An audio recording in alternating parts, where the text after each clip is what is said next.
Welcome back, everybody, to another exciting episode of Aaron's Opinion, the podcast for blind people, where we speak about critical issues in the blindness community and all other issues from across the universe and galaxy. Today, this morning, this night, whenever you're tuning into the show, we are joined this evening by a great friend of Brandon Hennis. Ashley Jackson joins us now.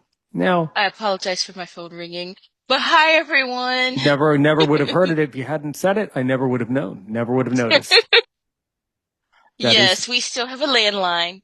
that's Landlines are still popular. not even audible. No problem. Yeah. Okay. hmm Well, as a matter of fact, I sort of forget. I have a confession, which is that I forget exactly what you do out there in Texas, but I understand that you do a lot to help blind people, and you're doing a ton of different interesting stuff. So why don't you walk through your life story? Who's Ashley Jackson? Why don't you go through the whole life story, and I'll mute my microphone and sit back and listen and interject when I can. Oh man, okay, where do I begin? Let's see. Well, everyone, as you know, as Aaron introduced me, my name is Ashley. So let's start from the beginning of my life story. So I was originally born and raised in New Orleans, Louisiana. In the year of 1992. I know it sounds kind of old, sounds kind of young. I feel like I'm getting old anyways. And I was born with cataracts, which had turned into glaucoma. So the story behind that is Louisiana at the time in the 90s, there were not a whole lot of different technologies that could help with certain things. And when I was born, we didn't, my family, my mother and my grandmother, they did not catch these cataracts right away. My mom, who's also visually impaired, she wouldn't have known. But my grandma was the one who saw the difference in my eyes. And for those of you who may not know what cataracts in the eye looks like, it essentially will be maybe a smoky gray color on the, I want to say it's the iris part of the eye. So my grandma and my mom had a debate about it, and we went and we got some genetic testing, and we figured out that it was indeed cataracts. So I had the surgery at 3 months old. It was removed, and unfortunately, it turned into congenital glaucoma. Um, and so now I have glaucoma and nystagmus, which is the movement of the eye. So it's one of these things that when I look at somebody or I try to make contact, it's really hard to do. Because what happens is that in the sighted world, I'm sure a lot of you have experienced it where you'll be looking at someone and they're like, why are you rolling your eyes at me? Are you doing it to be rude? And no, it's not that, you're doing it to be rude. It's just something that cannot be helped. So I've gone through um, numerous amount of surgeries for corrective vision, and nothing has worked. So my visual impairment is still the same. Um, one thing I want to mention is as a child growing up in Louisiana, one thing I will say is this, and I'm pretty sure, Aaron, you may want to, have a question about this, but the school systems in Louisiana was not very kind to me as a visually impaired individual or a lot of people with disabilities because there was not a whole lot to offer. Um, Growing up as a child, I developed many, many skills. Um, I believe at 3 or 4 years old, I taught myself how to read.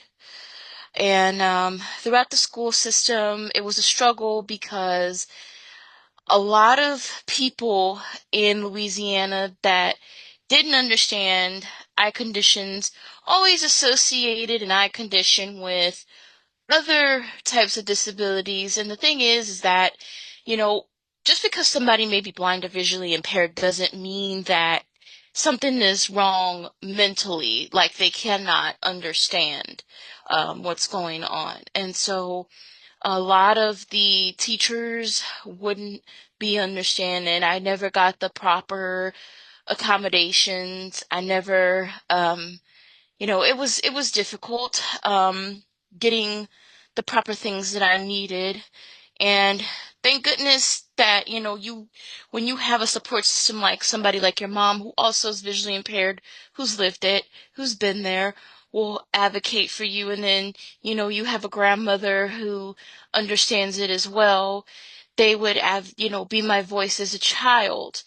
Um, Fast forward to times where I was 7 years old. I had a teacher tell my grandmother that she didn't feel that I was capable of learning anything, and they needed to keep me back in the second grade. Um, and my grandma was like, I don't believe that. Have a test with her and see. We did a reading test, and I was way above second grade level. I was actually fifth grade level, and the teacher refused to see that. Her biases about people with disabilities blocked her judgment, and as a result, I was held back a grade. Um, and then in 2005, it was a struggle for me because Hurricane Katrina hit. And as somebody who's visually impaired, I lost everything and I ended up being homeless. We were evacuated and we were sent to Houston, Texas. Different environment to live, different change from what I went through in Louisiana. Um, and, for somebody who's visually impaired with the vision I have and is being able to still see a little bit, there were some things that I'd rather not talk about of what I saw. It was very, very traumatizing. And so, um, it was not something that, I'd rather disclose. And so I ended up building a life here in Houston. I went to school out here. Schools were kind of different. I still had a little bit of the same experience with the discrimination, with you know, going to what they call them is, instead of IEP meetings, they call them ARD meetings here. Um, Teachers didn't feel that just because I, again, was visually impaired, I didn't have that ability to speak and stand up for myself. And what happened one day was I learned some skills and I grew some confidence and I stood up and I told them, listen, I'm going to be there in my meetings, whether you like it or not. I'm going to be here. I'm going to advocate for myself. You're not going to make decisions for me. You're going to allow me to speak and say what I need as a visually impaired person. I don't need anyone to think for me. Let me think for myself. Fast forward, 16 years old, you get to the end of high school and all your friends, they can all drive, go places, take themselves places. And I grew into a state of depression and anger because it was something I was not happy with, being visually impaired and not being able to take myself places. I always had to depend on ride share, paratransit, family members, and it was a difficult thing. And it was something I dealt with for the longest time. And then as I got older, I learned to get out of that shell and be independent and just learn how to do these things on my own. And then I started college at the age of 19, went through some things in college with discrimination as well, with professors not providing accommodations. And advocacy has always been my background, where I've always advocated for the things that I need and what others need, because it's not enough people that speak up and say anything when it comes to workplace and, college discrimination, when it comes to things like that. And so I've had to fight for my education to make sure I got the things that I needed to be successful. And that encouraged me to major in psychology, and I got my degree in psychology, my bachelor's degree 2020, no, not 2020. I got it in 2017. 2023, I have my master's degree in psychology with a minor in social work, hoping that I can change the perspective of other people and fight for other people with disabilities. And to this day forward, I do a whole lot of that in the community. I do a whole lot of helping other people. And now, fast forward to today, I currently have my first job and I work as somebody who teaches blind and visually impaired individuals to be independent and maintain and seek that employment. So that's a little bit about me. That's a great answer to get us going. Absolutely. That is a beautiful, beautiful answer. I could not have asked for better. And yeah, I was born in 91, by the way, in case you were wondering. So we're Who around are the same. you? Yeah, Oh, but okay. and everything you said sounded, as we say, vaguely familiar. I also faced tremendous, tremendous discrimination in my state, not Louisiana, but my state where I grew up. I faced tremendous discrimination. I also faced disturbing discrimination in university, to which I'm not ashamed to admit I still have PTSD about. I have not only do I have PTSD about that university that I graduated from, which I did graduate from it in the end. Not only do I have PTSD about the university, but I have PTSD about the town. I won't even go into the town around the university because they were so hostile in this one particular Mm-hmm. community in Maryland. So I won't even, if we're ever in the state of Maryland, I'll ask the driver to drive around that town. In some of those, in some cases, it wouldn't even be safe for me to be, in some of those neighborhoods now. But that's a very long story. And, to make a long story short or a short story long, Mm-hmm. I certainly do remember Hurricane Katrina and being a middle schooler and hearing about it and hearing about the destruction and the politics and the trauma and all of that. Mm-hmm.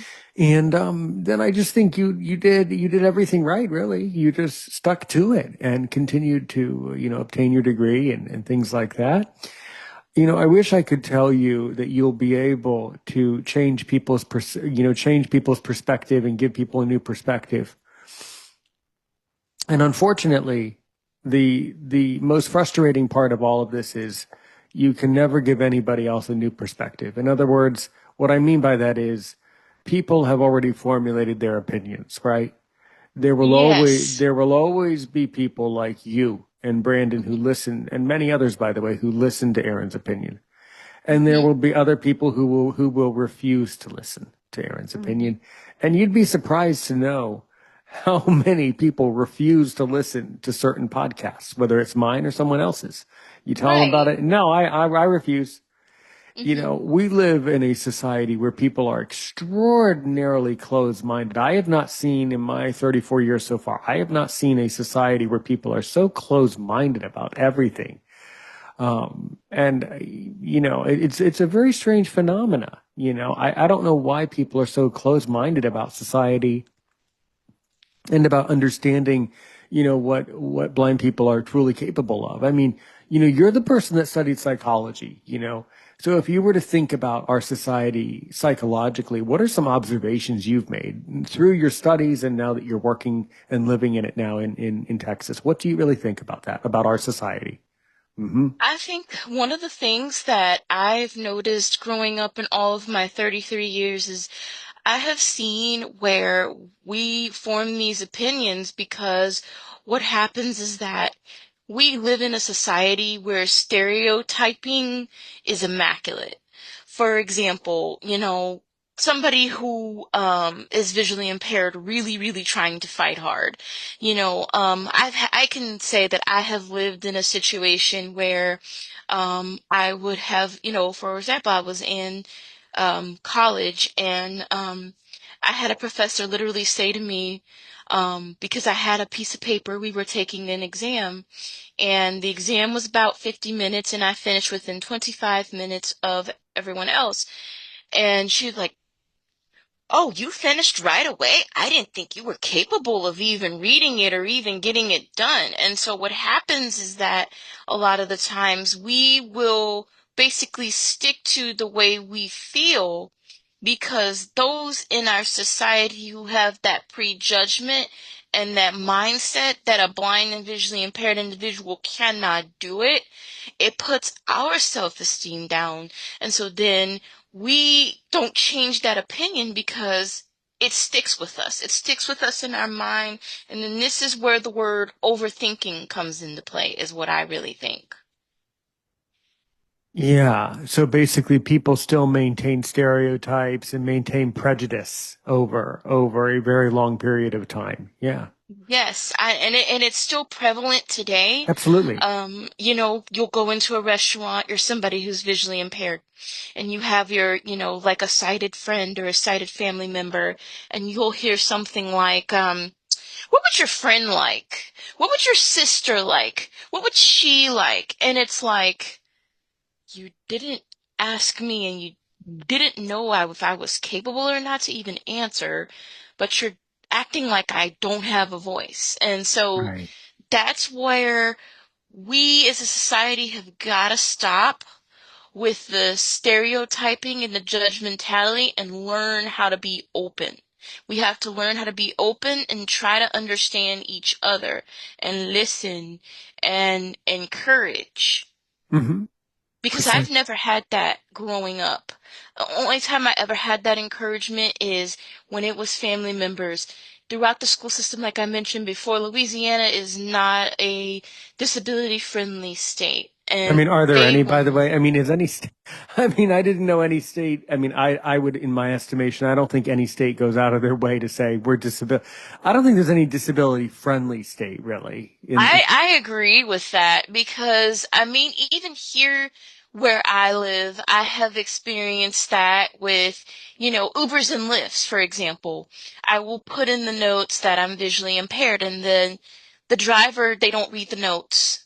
And what'll happen is they pull up, you have the cane, and then when you get in, you tell them, "Well, I put in there that I was blind." "Well, I didn't know. You didn't tell me." "Well, you didn't read your notes. When I called you, you didn't answer." And then sometimes they see the cane and they'll pull off. yeah, I've experienced it. it more off, many times, many times. Hmm. And I was a guide dog user for many years, and there were a few. The problem that I saw with it and really noticed is that when I had a guide dog, there were many great drivers, by the way, who never gave me any trouble, but it was always the one or two really bad drivers that ruined the whole experience. See, Hmm. that's what the problem with that is that those companies, Uber, Lyft, they have a lot of great people who truly want to do well and truly just want to make their money. But then Yeah. when you have only it only takes one or two bad experiences for a passenger to not want to, download the app again or set up another trip again. Hmm. So Same thing with that's, going places. yeah. Or really listening to a podcast, right? I mean, if people have bad Hmm. experiences on podcasts, they don't come back. If you have good experiences, you'll always come back. So, Hmm. that's kind of the similar concept, is that this has been an ongoing thing. And I'm frustrated that it continues to be a prevalent topic, on the table of discussion. But it's also frustrating that, in my opinion, really nothing is being done to actually solve the problem.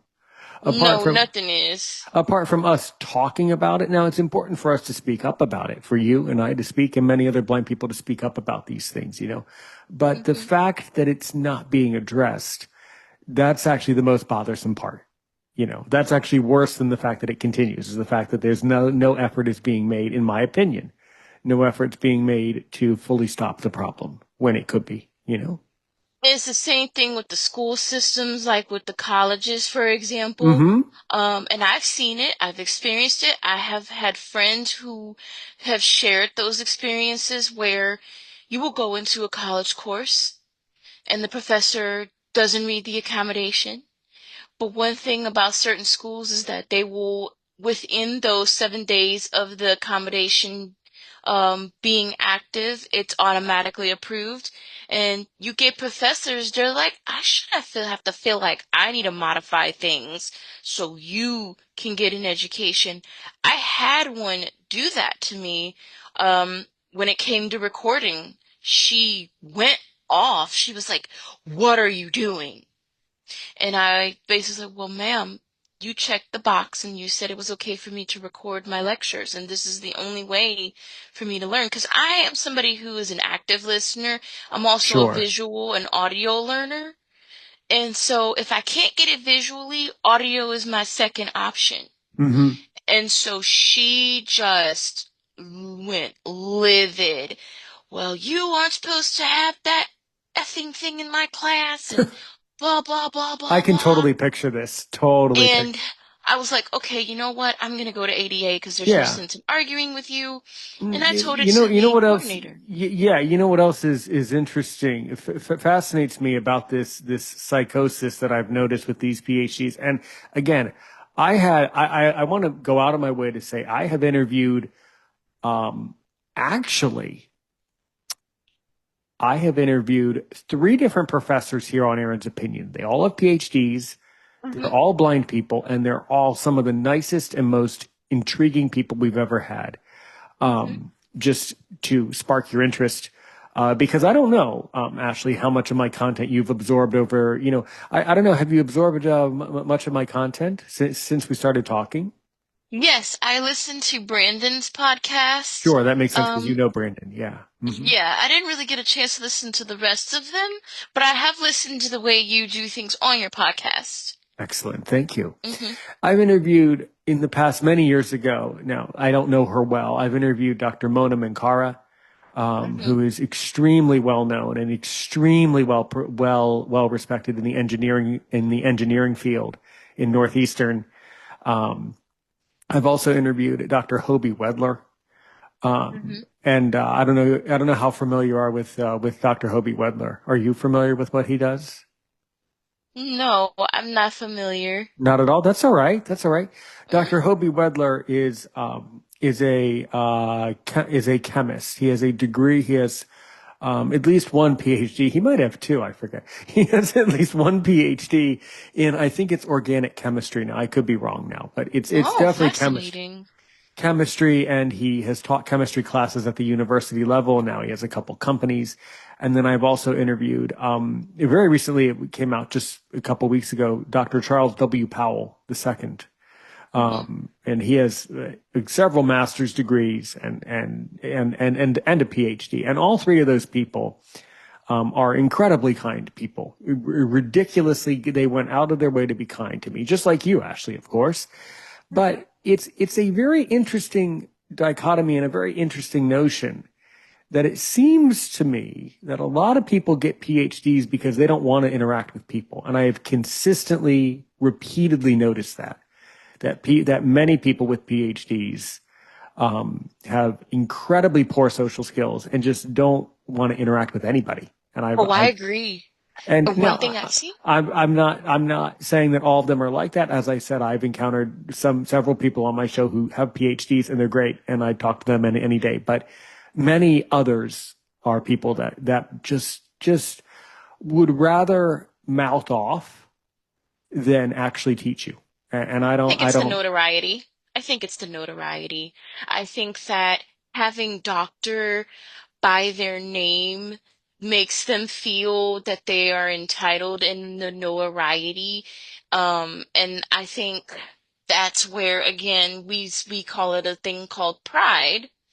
And it really is sad that to see that you've got maybe three or four out of a bunch who can be so kind, who have that. Because I've met people as well who've had a PhD. You know, a friend of mine, um, he has a PhD and he's a professor.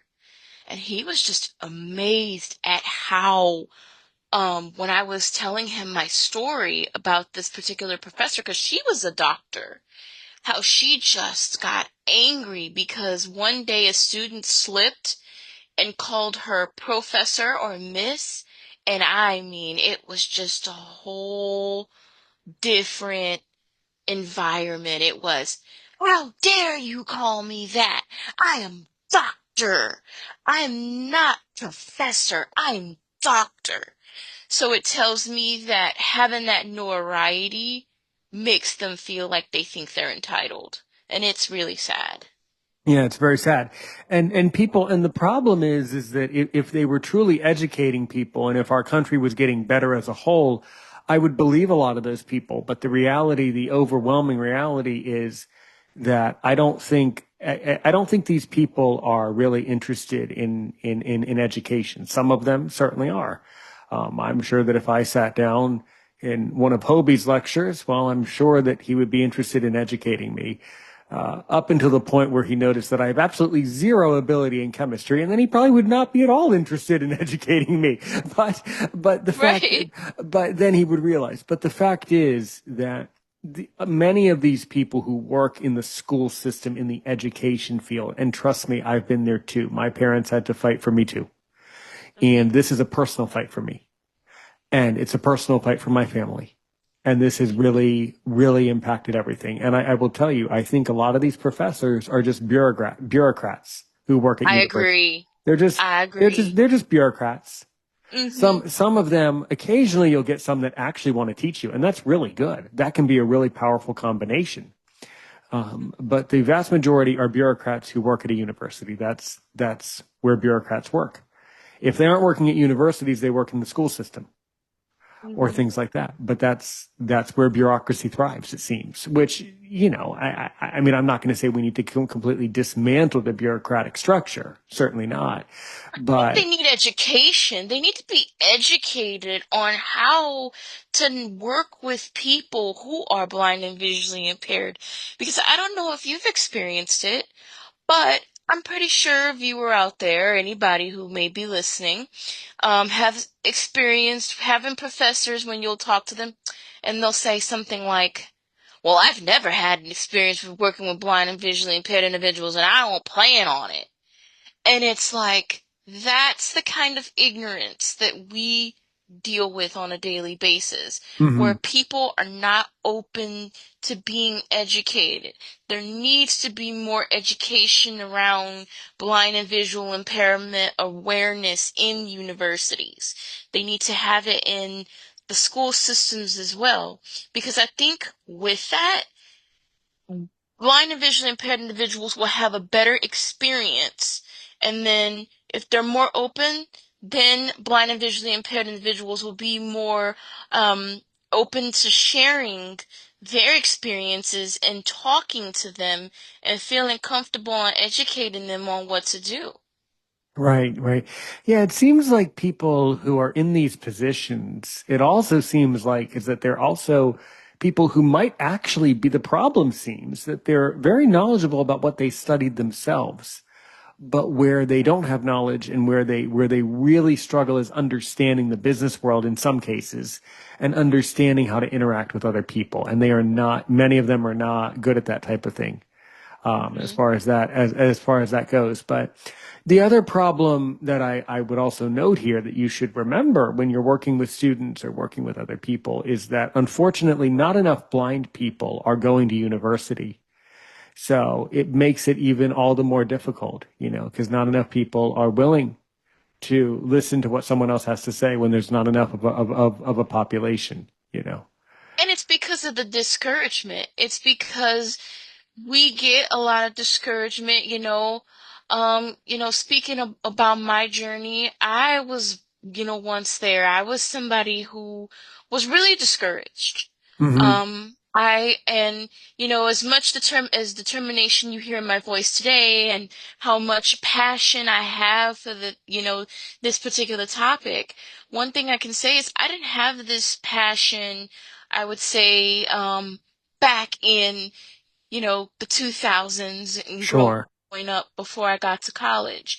And the reason I didn't have that passion is because I always had people tell me, you can't do this. Oh, you're visually impaired. You don't know how to read.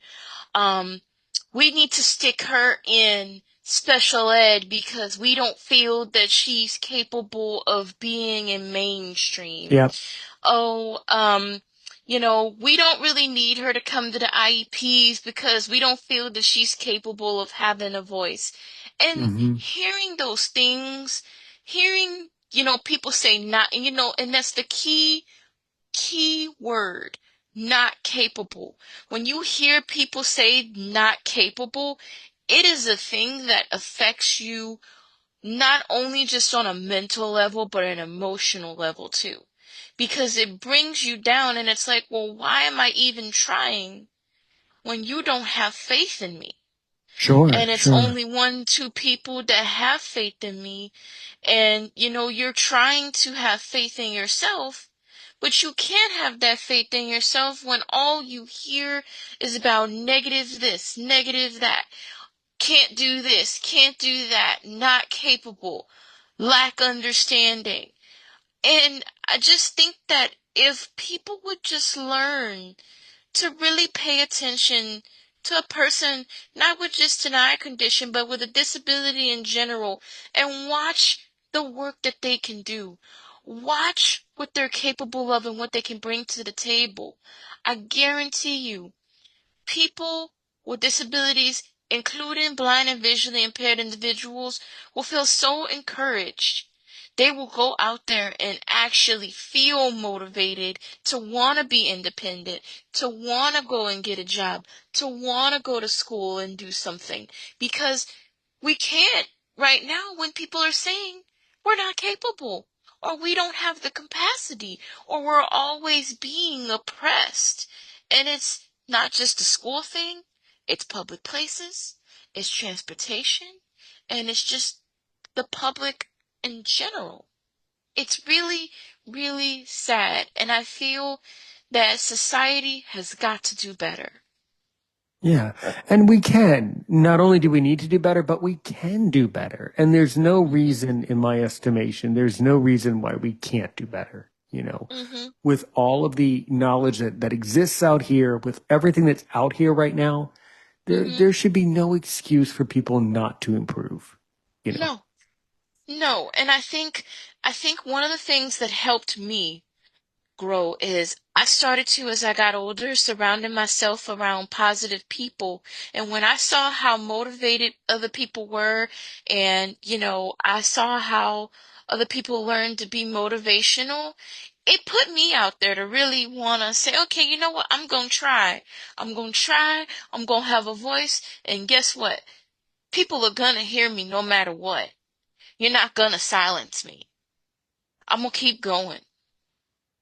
Yeah, absolutely. Absolutely. Well, you are so correct with all of that. So then what can you tell me? You've thought a lot about society and studying, psychology, but then what about social work? What can you tell me? So everybody likes to kind of joke around about that, but yeah, what is social work really? What do you learn about social work? So with social work is basically you are out there in the field and you are fighting for justice. You are solving the problems of the injustice and you are basically looking at all of these injustices. And this is where advocacy comes along as a social worker. And your job is to not only have compassion and empathy, but also make sure that you are the one that's the social change that can bring that social change. So Right. that's what social work is to me. Yeah, yeah. Well, that's really excellent. But so exactly like when you're taking classes in social work, what did you learn about in social work? And then what are your specific interests? I mean, there's a lot that you can do in social work. So what do you do in the social work field and exactly what do you want to do? Well, in the social work field, I don't really do anything in the social work field because what I do is a little different.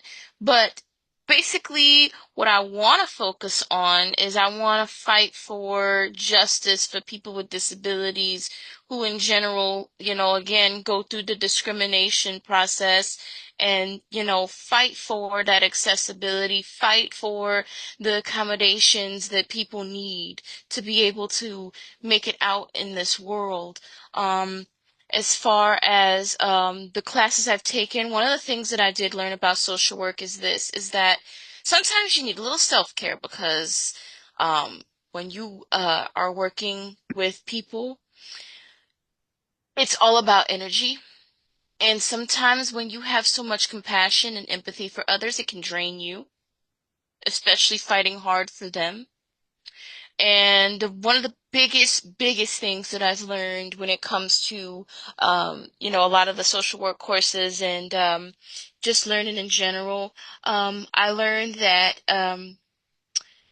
make sure that you advocate for what you as a social worker need to be able to help your customers and your clients. Right. Absolutely. Yeah. Yeah. Because if you don't, what's going to happen is they're going to walk all over you in the field, and if you don't say what oh, and then the other thing is, I will say it as well. Regardless of what happens, if you are somebody who works in the field, it is very important if something happens, you case note it. Because if you didn't case note it, it never happened. That's the biggest, biggest golden rule when it comes to being a future social worker. I'm guessing case noting means documenting. Yes, you want to document. Case noting is a fancy way of saying documenting. Right. Right. And hmm that's interesting. Yeah. Yeah. hmm Because if you don't, it Mm-hmm. never happened, and then somebody comes back and say, "Well, this did happen, but it wasn't in the case notes." You can't do anything about it. Mm-hmm. And so that's very important in social work. But the main thing is self-care, self-care, self-care, whether it's social work or just in general, because life can be very exhausting Sure. and it can take Absolutely. a toll on you. So that's very important. Mm-hmm. Mm-hmm. Yeah. No, you're so right. You're so right. hmm So moving now towards, we built up, we went over a lot about, your past and some of the shared experiences we both have, but so what are you doing today? Get us a little bit closer to 2025. What's going on today? Well, today, all I can really share, because I don't really want to go into if I have to be careful, but all I can say is that like I said, I am a VRT for my state, and I teach blind and visually impaired individuals how to be independent and how to maintain and gain that employment. Basically, I teach them Okay. non-visual skills, where somebody may be blind and visually impaired and they are coping with it, and that's where we have to get them to adjust to that blindness, basically. Mm-hmm. Right. And Absolutely. that's about it. All I really do, really. Mm-hmm. As far as school is concerned, I'm done with school. So, I was taking some classes for a while to really, you know, ingrain what I was trying to learn. Um, but otherwise, other than that, I just do that and I continue to give people advice on what to do when they're in college and they aren't able to advocate and they're not sure what to say or do to, get the things that they need. Right. Sure. Sure. Mhm. That's Mhm. so special and really, really, really valuable to people. That's really good. Mhm. Yeah. Mhm. So when you teach blind people training, especially people who are newly blind, like, walk me through your curriculum. What are some things that you really teach them? What exactly would they learn? Well, for example, we teach them how to basically, for example, we teach the things in the kitchen. So if they are not sure how, if they're scared to use a knife, we find an alternative for them to be able to cut. We put bump dots on stoves and, be able to get them to independently access their appliances. We teach them Braille. I mean, we do a lot. And this is actually something that I started doing since March. Okay, good. Really, really, really good. Yeah. hmm I'm sure you've heard a lot of hilarious stories or interesting stories about why someone either can't do their training or needs to do their training. I guess you can answer it in two different ways. What has been the most interesting story you've heard so far as a VRT? And what has been the silliest reason someone has ever given you for saying that they can't learn the skills they need? What have been some silly excuses or just some downright hilariously funny excuses that people have given you for not wanting to do the training they need to do? Well, one thing I can say is this was before I even went into that field, but I have had people tell me way before I came into the picture, and this is on a personal because I've never had any experiences yet. I'm still in training, but before that, I have heard somebody say, well, the reason they don't want to train is because they just don't feel like it and they just want to sleep all day. I Uh-huh. think the funniest one that I've ever heard of is, well, I want to train, but I gotta ask my mom first. Well, that doesn't hold up no matter what. Yeah, and I I had to I had to for a second, and this was on a personal level because they were in a different state and it was it was kind of, confidentiality. It was a friend of mine and she was like, "Well, I gotta ask my mom." And in my mind I'm like, How "Girl, old is this person that said that to you you? are 44 years Oh, old." okay. So it's not like they're like 14. Yeah. You're 44 years old and you Okay. have to ask your mom. And I'm just in my mind like, okay, I don't know. It sounds like there are some very, I would say, interesting. You really run across you really get all the characters when you're doing this type of work for sure. Yeah, you'll get it. Yeah, this was before, like like way before I went into the field, applied Mm-hmm. for it, anything like that. Right. And I have heard stories where, I'll talk to people on the side on a personal level and, they'll say something along the lines of, well, I want to go back to work again, but I'm scared to go back. And this one really isn't a funny one, but I understand why they would feel this way because they said the reason they feel like they don't want to go back to work though is because of the fact that they're scared to disclose their disability. Well, that's And that's that a one, very different. See, and okay, it's a different that's a thing different thing. Yeah.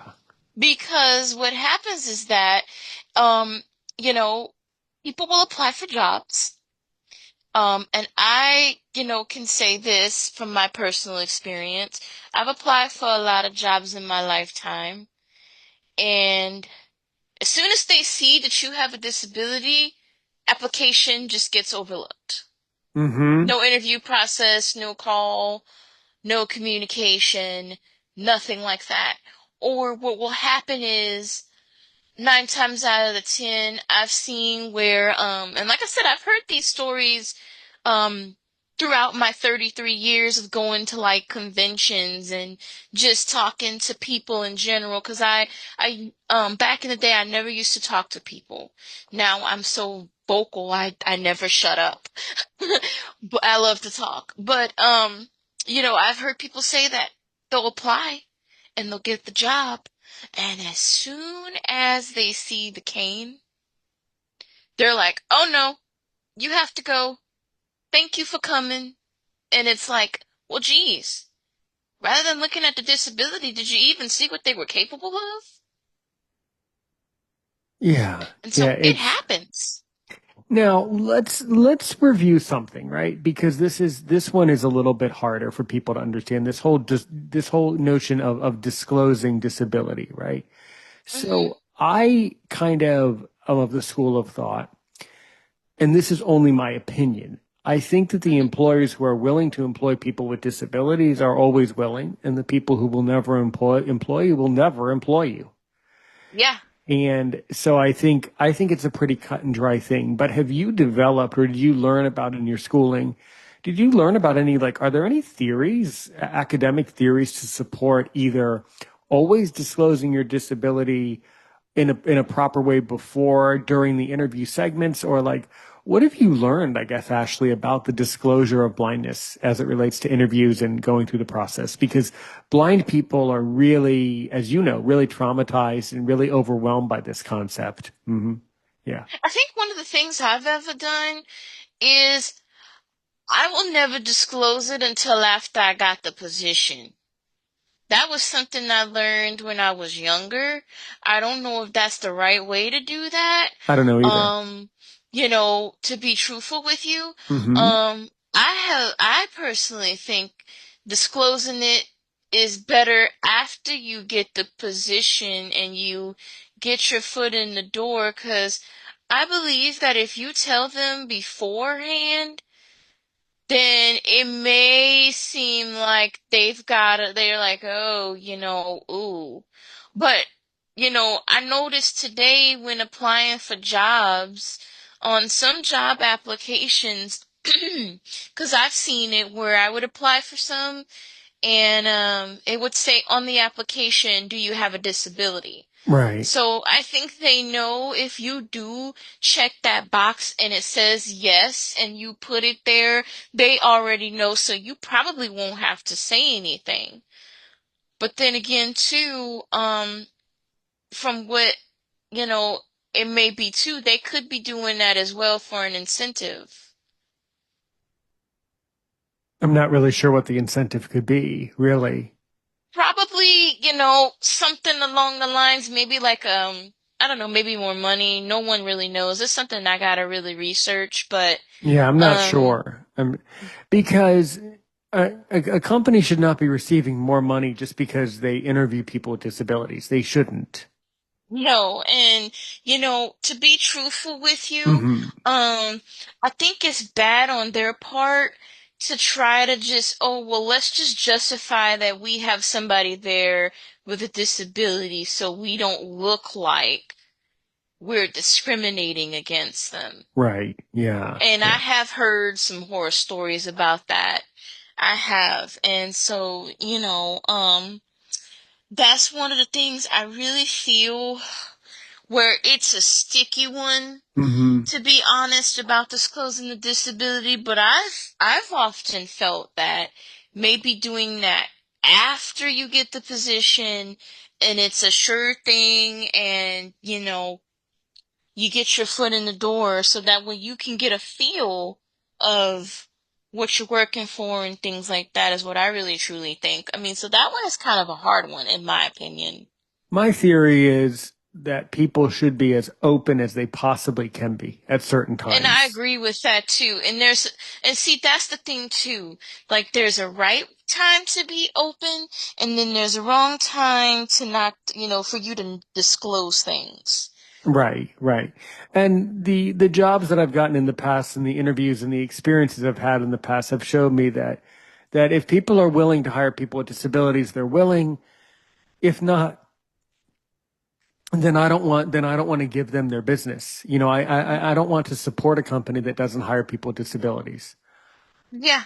So, Or support the company that will not hire people with disabilities, or treat the customers really bad, because mhm. I've heard a lot of companies do that and there is no accountability, which is sad to me. There needs to be more accountability in the job market about that. Well, for that to happen, there would need to be more true incentive for companies to hire people with disabilities. You see, I don't know enough about it to know, honestly, but I don't think there are incentives for companies. Mhm. I mean, I know sighted people, and this just proves the point. There are YouTube videos that you can watch that teach sighted people how to do interviews for themselves after they get laid off from a job, right? Mhm. So it's not easy for anybody to get a new job or get a job or get the first job. It's not easy for sighted people. It's not easy for anybody, it's just Right. not, yeah. Hmm. No, and that's where, again, that's where, I just really think, again, we need to start change. There needs to be a lot of change, but again, the change starts with everybody speaking up. But I don't, again, people aren't going to speak up unless they get that encouragement.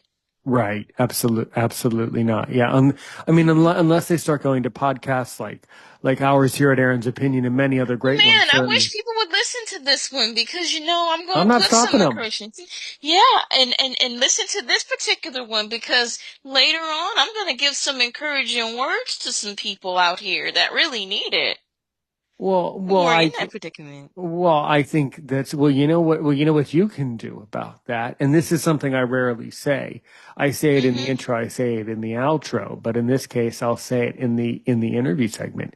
So if you're listening to this episode with me and Ashley, you know what you can do if you really want someone else to hear this episode? Well, share the episode wherever you listen to it. Share it with your friends on social media for one. For another, and I'm sure you're going to do this, rate and review. Write a review of the Facebook page, Aaron's Opinion Podcast. That really gets the word out. If you go over to that page, and tomorrow I'll send you more information. But if you go to the Facebook page, Aaron's Opinion Podcast, you can see the reviews that others have written, and you can write your own review, Ashley, and that will help. That will set up a thing where your friends all over the world will see that you were on the show, and it promotes it further that way too. So that's Yeah. how other people find out, is based on the number of downloads, and it's based on other people reading the reviews of the podcast as a product. So that's Mm-hmm. how things move forward. But I'm not stopping you. Go for it. Share this. Share the video on YouTube. Subscribe to my YouTube channel if you want. Join my Oh, already done. Already done. Oh, good. Oh, good. By the way, thank you for your subscription. Much appreciated on YouTube. See, I'm I one of would the speed racers. I get on top of it. I'm let me always on top. let me just solve the curiosity. So, I don't know when you did subscribe, but I'm appreciative that you did. That's excellent. It's not necessarily noticeable Mm-hmm. to the YouTuber. Only reason we say this is new and old subscribers come in and out and off and on the channel all the time. So the numbers keep fluctuating the whole time. So you might think it's terribly noticeable when somebody subscribes, and I get a Right. notification. I don't know, what's your handle on YouTube? What do you call yourself? It was just my last name and my first name, middle, yeah, and with the year I was born. Oh, okay. When did you subscribe? Because I really didn't get a notification. I'm interested now. When do you think you push subscribe? The first time you reached out, which was a couple of weeks Oh, ago, good. Good. actually, when you Wow. mentioned it. Yeah. Okay. So, All right. Cool. you Cool. Cool. know, Well, I don't know. hmm Maybe you have to. Maybe you probably did do it. I just didn't notice. So that's why it's important to make sure that you do that. And you can even. I mean, there's a lot. I mean, Ashley, there's a lot you can do to help people find it. You can join my Patreon for free. We even have very low level, tier members and things like that. So hmm there's a ton that you can do. Just you as yourself can do a ton. But the main thing is to share the episode and write a review. That's the main thing. Oh yeah, And no, definitely. encourage other blind people, and encourage, encourage other people you work with, right? Encourage hmm other parents and other people that you're encountering. Hey, you know what? It's okay to talk about these things, because there's a podcast called Aaron's Opinion, and we've covered that. And it is hard to talk about these things and these traumas, but when you do, over a period of time, it definitely becomes easier and easier the more you do it and the more you talk. And you build that confidence and you're Over years of just doing it. Yeah. unstoppable. Yeah, you're unstoppable. Yeah, absolutely. And I've been doing this since 2020. It takes a lot of practice to, hmm get the momentum going, and really know who you want to talk to, and Right. things like that. Yeah, yeah, yeah, yeah. Issues you want to address, but But the but over. irony is the same issues keep circulating and keep coming up. And earlier today, we covered very different things, with hmm another guest that you'll hear about soon. And yesterday, we covered very different things from him. So, hmm each episode's different, but the overarching story is, there's always a new episode for you, hmm is the story. So anyway, by the way, what do you do in your free time? What are some of your hobbies? Oh Um, man, I have a ton of things I love to do. Well, mainly, mhm. I am a huge, and when I say huge, You mean it. I mean, You mean I mean huge. I emphasis understand on the huge. huge, big capital letters. I love to read. I am a huge bookworm. Oh, good. I will read anything that has a plot. If it's interesting, I'm gonna sit down and I'm gonna read it Mm-hmm. front to end. I once upon a time Oh, I excellent. did jewelry. So I'd make jewelry and I used to sell them. I used to make keychains and I would sell those. Mm-hmm. Um, I don't have time to do that much anymore since I'm running around and, you know, working a lot and Well, you weekends know and what I think things. about that? I think that you definitely have time for jewelry because if you would just listen to your clients who tell you that you should go home and sleep and not work, you could spend that same time sleeping making the jewelry, see? So then you can come back to work and tell Hmm. people that you actually sleep is your hobby. Sleeping can be your hobby. But what you're really doing is making jewelry on the side and, Yes, yes. And and you know coming what? back. That's another thing. I love to talk.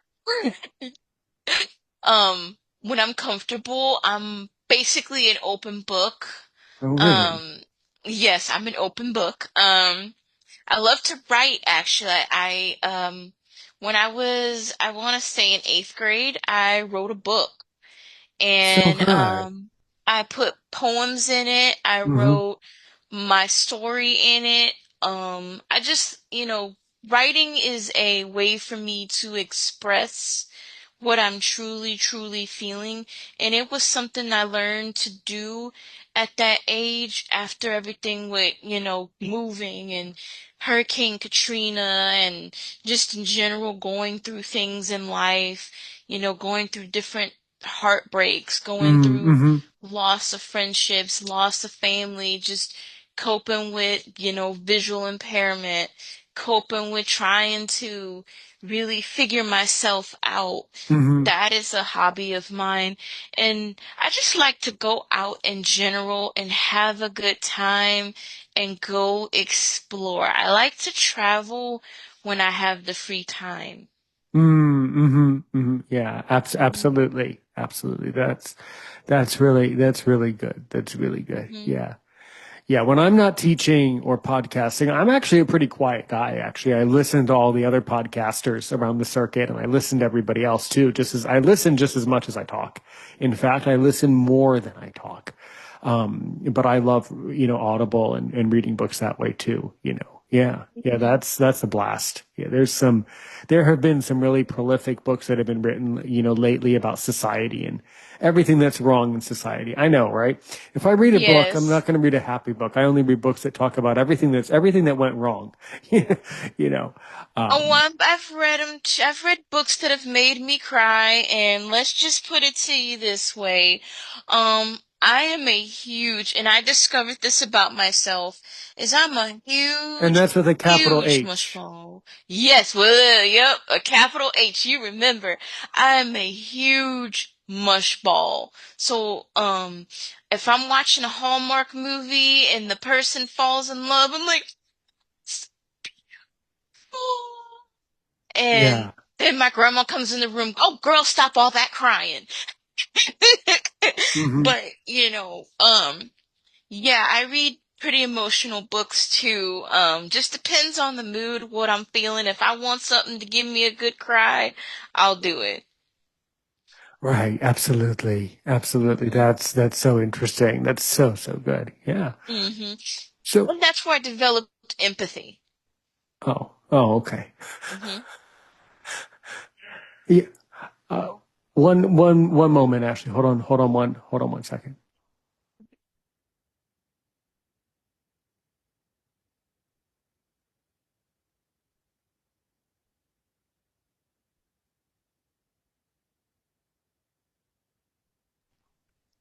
So, yeah. Um, that's all really interesting for sure. Yeah. Hmm. Hmm. Yeah. But so you said, you do all those things. So you said that you have some parting words or some words of encouragement that you want to give to some people out there in the great state of Texas, or maybe they're people that you know out there. So what do you want to say out there for some parting words, I suppose? Hmm. What I would like to say is this for anyone that's listening and who's right now dealing with, your vision loss, coping, and may feel that anger. Do not feel discouraged. If you have a dream, follow your dream. Because if you let your anger, your emotions get in the way, that dream could pass you up. And the one thing I would like to say is it is okay to be angry. It Hmm. is more than okay for you to go outside and have that good scream and be like, why am I like this? Hmm. But also keep in mind that at the end of the day, you are who you are. Basically embrace that blindness and visual impairment and keep going because you'll be surprised at all the things that you can do in this lifetime. You can definitely make a difference. Just speak up, be proud, and stand strong. Absolutely. Absolutely right. Yeah. Yeah, that's really good.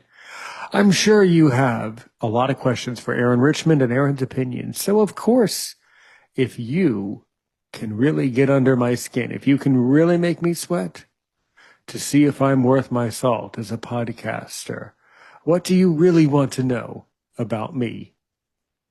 Well, you mentioned earlier, because we were talking, and actually, this was actually another thing. I want to circle back to this. You were talking about how you dealt with some Hmm. situations in college as well. Hmm. Could you tell me, or would you, like to share? And it doesn't have to be something that's deep, but would you like to share an experience that happened? I'm kind of curious to know what you went through. Very similar to what you went through, painfully the same, just different people and different circumstances, but almost the same. Mm-hmm. So unfortunately, the discrimination was so parallel and so severe that there's not much more for me to say that you haven't said. So in that case, Oh. yeah, yeah. So there was a lot of issues at that particular university with um, just school politics was a major issue. Yeah. Hmm. Mm-hmm. Yeah. Yeah, and Hmm. that seems to, till this day, seems to be a big problem. And I think anyone would say this. My school was the worst anybody would say, but I think at my small college that I was going to, it was especially not good. It was especially bad. Yeah. Hmm. Yeah. my college was a commuter school. Hmm. And I wanted to at first have the experience to go live in a dorm. Hmm. But, at that time, I will even admit to myself, just because you're in your early 20s doesn't mean that you're mature enough to really live on your own and do the things on your No own. kidding. And I was at so that, I was I like, was at that place, whatever it was. mm-hmm, I was at that place for 4 years. Nobody matured. They had 4 years and nobody, it almost seemed like, it was like a fairy tale. I'm not making this up. You would go back there, you know how they had like the semester breaks between like Christmas and New Year's.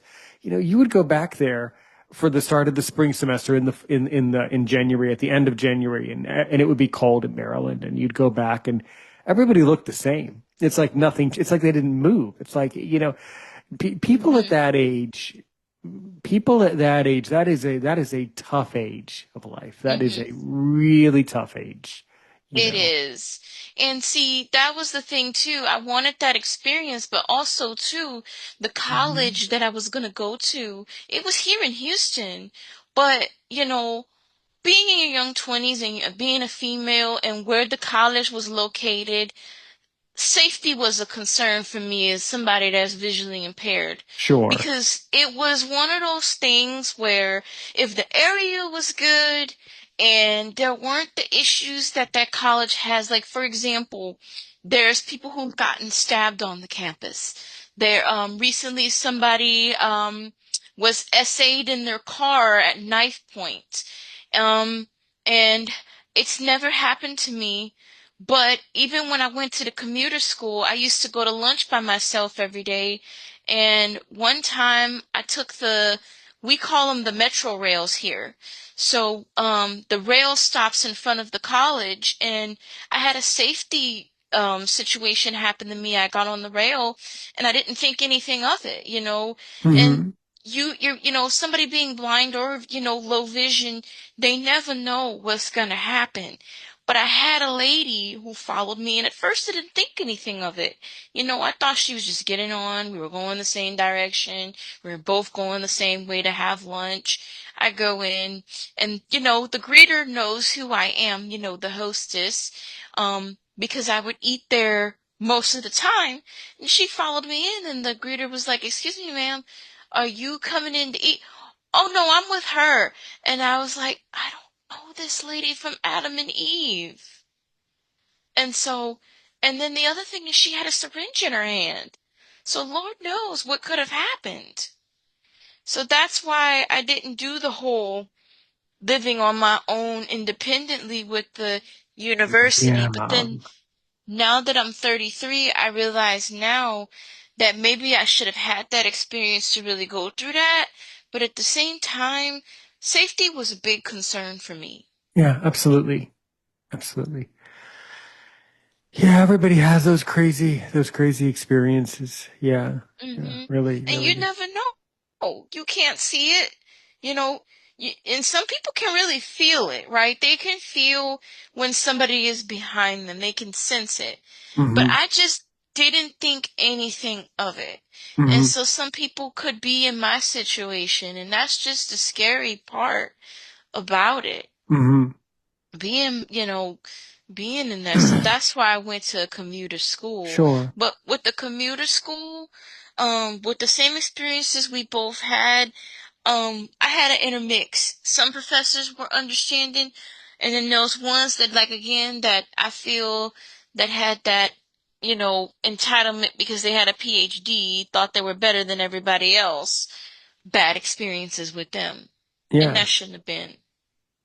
Yeah, yeah, that's always the way it's going to be. And I think until, as I've said, until many more blind people pursue higher education, I think it will be a recurring story of things, Hmm. you know. And Any, some people won't. yeah. They won't do it because again, they don't have that discouragement. And then when they hear things like, what we're talking about, they're Hmm. like, "Oh my God, I don't want to experience that. Oh my God, I'm scared to experience it." Hmm. Or, maybe it's just not for me. Because, some people do feel that way, that college is not for them. And College that's is one not thing. for everybody. Not everybody Hmm. needs to go to college. So that's understandable, you know. Yeah. Yeah. Hmm. And that's the biggest thing. And like again, when we mention states, yeah, there's no accessible state. But at the same time, like I said, going from one state to another, I noticed services were completely different in Hmm. Louisiana than they are here. And they, like for example, I was, for like the convention, some people were saying they didn't have accessibility in the hotels. And that doesn't surprise me. That doesn't surprise me at all with my hometown and blindness Hmm. and visual impairment, with not having, braille label elevators and the employees not willing to help. That does not surprise me. I've lived that Right. life. Right. Absolutely. Absolutely. Hmm. So I just wanted to ask you, do you have any final questions you just have to ask me to really see if I'm worth my sweat as a podcaster? Yeah, I'd like to do another one again at some point. Well, I tell you what, I agree with you. I agree with you. I think you should get into podcasting yourself. I think we should connect offline, but you should let me know who I need to speak to next, and you should keep passing the conversation on to more people around the world who are deserving and are going to be desiring of this privilege to be on a show like this. So, absolutely, yeah, yeah. So anyway, well, you did a magnificent job sharing your story and all your knowledge and all the fun stories along the way. Oh, But of of course, of course, but course. of course, Ashley, if Hmm. someone wants to get in touch with Ashley Jackson, how can you be reached? Well, oh, there's a lot of ways you can reach me. So mainly, I use Facebook. So, what needs to happen is if anyone wants to get a hold of me, go ahead and search for Ashley Jackson on Facebook. You're more than welcome to send me a friend request. Just, send me a message ahead of time because I do get a lot of friend requests and sometimes I don't know who people are. Just let me know if you're somebody who listened to this podcast and that you're interested in connecting and maybe networking. I will definitely go ahead and accept your friend request. I actually have two Facebooks, so one thing I will say is do not add the one that has my middle name. That one is not accessible to Well, why me are you right bringing now. it up? Well, now people are. They're gonna get confused because what happens is when they type it in, they're like, I'm not sure which one to add. Okay, here, wait. You know what? We're going to do it this way. Click, you know Hmm. what, guys? I'm going to put her link, I'm going to put her Facebook profile in the description. Click that one. How about Yeah, that? that's gonna be the best way so they don't get confused Well, you because brought it up. I didn't bring it up. I You had talked to about the because confusion. No, you didn't. No, you didn't. Now you've confused people. and see, this is another thing, Erin, about me that you're gonna know that I can be a clown. So these things tend to happen when you do No, talk to me. when but Ashley, that's something totally different. That's not clowning. When I just gave you a chance, I just gave you the chance in the universe. I said, tell me your Facebook. You're supposed to only mention the good one. And then when you Yeah. mention the one that doesn't work, that's not clowning. That's called being a liability. See, you don't want other sighted people to think blind people are liabilities. So stop being a liability and let me put the right Facebook link in there. Please. Yes, that'll be easy. Well, that's what I thought until you started making up liabilities. Oh man, you're a blast. You're so fun to You talk are to. awesome. I'm Oh telling you, God. you are awesome. We have got to connect offline. This has been really crazy online. I wonder what you're like offline. This has been really crazy. This has been Are you willing to find out?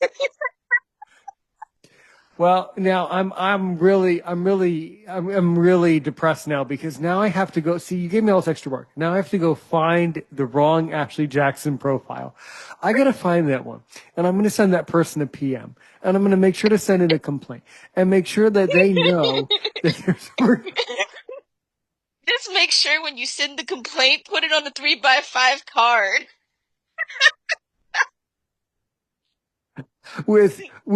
I promise it'll be times New Roman 30 Times New points. Roman space 12 font.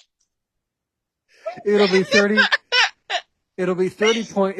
I promise, actually, it'll be 30-point font because that's the font that blind people can read. Because when blind people read print stuff, they can see it.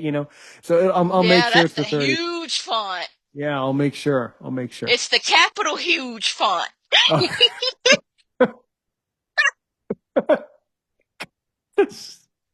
this is okay. Before people get scared, click the link in the description. Click the link in the description and have a great day, everybody. Actually, seriously, from my heart to yours, it's been an absolute honor to have you on the It show. has been a pleasure. It is a pleasure talking with you. You're an absolute blast, and anybody would be very lucky to have you as their counselor, helping them in the great state of Texas. So seriously, by the way, don't hang up. But until next time, Ashley Jackson, you are forever welcome here on Aaron's Opinion. And until next time, everybody, stay safe out there, and don't forget only click the Facebook link. That's the right one. We don't want to add to people's confusion. And until next time. Help one person today, help 1 million people tomorrow.